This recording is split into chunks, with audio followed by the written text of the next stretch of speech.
Yes, people, what's going on? Welcome to Stretford Paddock. I am Adam McKola with your daily news. Hope you guys are all doing well. We're here outside the Eve nightclub where the Perth Manchester United Supporters Club have got everyone meeting up for a little bit of a drink. Now, it's a little bit dead behind me. That's because everybody is inside getting their sing-song on, getting their beers down and getting ready for the match. And if you guys are worried about whether the match is going to go ahead, there's been some rumours that it's going to be called off. The weather here has been absolutely dreadful. It's been pouring down for a lot of the day, but the game is on. The game's on. Hopefully the pitch is okay. Hopefully it's not too bad, and hopefully Manchester United don't have any injuries due to that pitch, because it'd be a disaster if we did, wouldn't it? But yeah, the game is on against Aston Villa at the Optus Stadium.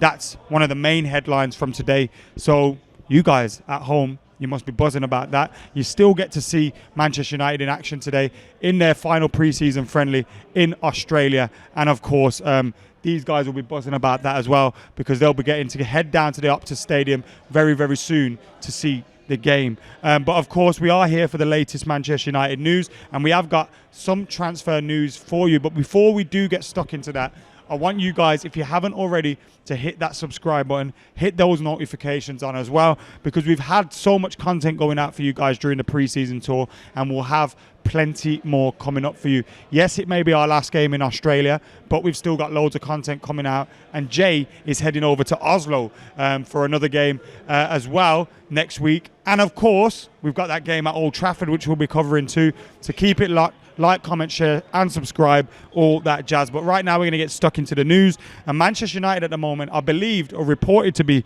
making headway in their pursuit of Ajax winger Antony, as his agent has travelled to the United Kingdom, the UK, for official notifications. Now, we hear Erik ten Hag is keen to reunite with his former player in this transfer window, and a fee of £68 million, big moolah, has been mooted for the Brazil international. He's 22 years old at the moment. So, look, £68 million for a 22-year-old Brazilian winger, it sounds about right, but I'm sure that's the top end. Manchester United will be trying to negotiate that and bring the price down. Now, United were handed a major boost earlier this week as Ajax appeared to sign a direct replacement for Antony in the form of Portuguese forward Francisco Conceição.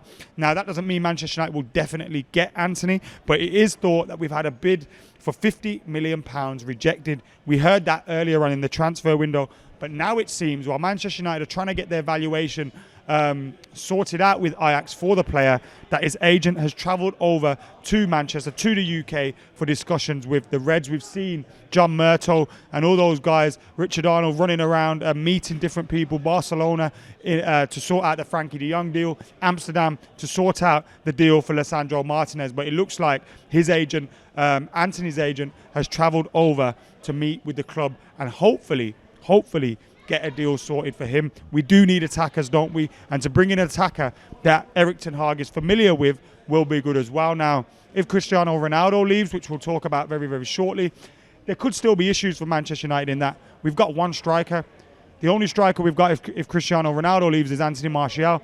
If Anthony Martial suffers an injury, we've got big problems. So Manchester United need to get that forward line sorted.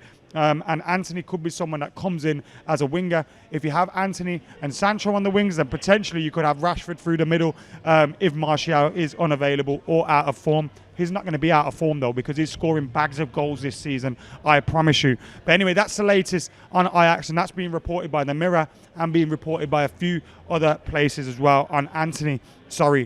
As for Cristiano Ronaldo, now, the talk is that he's not for sale. That's what's been being said by Manchester United and Erik ten Hag for a long time.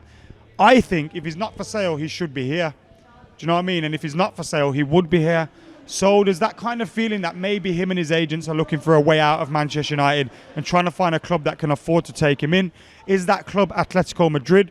Well, I've reported at the moment is that Atletico Madrid do want him, despite their public their public discussions and their public statements that they're not interested in him. They do want him. And Manchester United are hoping that they can use Atletico Madrid and Diego Simeone's want of Cristiano Ronaldo to possibly get a swap deal in for João Felix.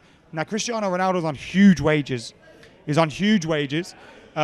His transfer fee wouldn't be as big as João Felix because of his age, because of the fact he's on huge wages. So being a swap deal is a bit interesting, but we know that Atletico Madrid maybe need to get rid of someone in order to bring Cristiano Ronaldo in. Is that guy João Felix? And people are just putting 2 and 2 together and getting 5 and then saying, well, Atletico Madrid needs to get rid of João Felix to bring in Cristiano Ronaldo, so maybe there's a swap deal going to happen. To be totally honest with you, I'd take João Felix at Manchester United as one of those players that could play in the forward line. I think he's a fantastic player. He's still young. He's got all the ability in the world, and maybe he could be an important player for us. But I do feel like Manchester United's interest in him probably isn't real. And whilst Atletico Madrid are interested in Cristiano Ronaldo, maybe they're trying to get rid of a player or two in order to pave way for Cristiano Ronaldo to join their club. But despite the public statements they're not interested in him, it seems Diego Simeone and Atletico Madrid do want Cristiano Ronaldo to come to Madrid.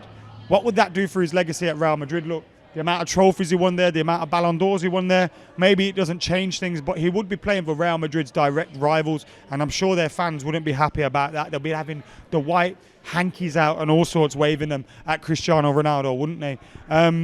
As for a player that could be making a return, another number 7 that could be making a return, Memphis Depay has been linked with Manchester United. Now, look, this is what the report says. Man United in 3-way battle to re-sign Memphis Depay. Man United are interested in Memphis amid competition from Newcastle and Tottenham, according to a report in Spain. Now, for me, I don't believe this. I don't believe Manchester United are in for Memphis Depay. He flattered to deceive when he was at the club. And whilst I think he's a talented player, and whilst he was a player that I really wanted to do well, I don't think we should be going back there. And maybe Manchester United are being used at this moment in time in order to boost the interest of clubs in Memphis Depay to take him away from Barcelona. Maybe because Manchester United are in constant communications with Barcelona regarding Frankie de Jong. People are using that as possibly saying, well, they're also interested in Memphis Depay. I don't believe that would be the case. I know that Erik ten Hag has brought in a lot of Dutch players into the club, but he has no direct relationship with Memphis Depay. So I feel like maybe this one isn't true and we're being used to boost interest in the player. Whatever happens though, Manchester United do need to bring in some forwards, whether that's Antony, whether that's João Felix, whether that's Memphis Depay. We do need to bring in some forwards. Obviously, at the moment, our main front three, Anthony Martial, Jadon Sancho, Marcus Rashford. We hear that Cristiano Ronaldo, you know, if the season started tomorrow, that would be the front three and Cristiano Ronaldo wouldn't be in it, which is expected. He hasn't trained with Erik ten Hag. He hasn't got used to his tactics. And that's why I feel like if he wasn't for sale, if Cristiano Ronaldo's not for sale, he would be here, right? And he's not. So I feel like maybe we're trying to find a way out for him. And us guys saying he's not for sale just helps us in terms of getting a transfer fee for him. And, of course, helps kill any of the hype that would be surrounding the team and Cristiano Ronaldo, Manchester United, Erik ten Hag. We were in the press conference the other day, and you can just tell people just want to ask questions about Cristiano Ronaldo and transfers. And it's like, can you imagine if people knew or thought Cristiano Ronaldo would be leaving? It'd be absolute carnage. So, yeah, let us know your thoughts in the comments below. Will Cristiano Ronaldo be a Manchester United player next season? In my opinion, I don't think he will be, to be totally honest with you. Will João Felix join the club? I don't think that's going to happen. I don't think Memphis is going to happen. But I do think Antony could happen. Let us know your thoughts in the comments below. Make sure you're keeping it like, comment, share, and subscribe. And we'll be back with more content surrounding the game very, very soon. We'll see you in a bit.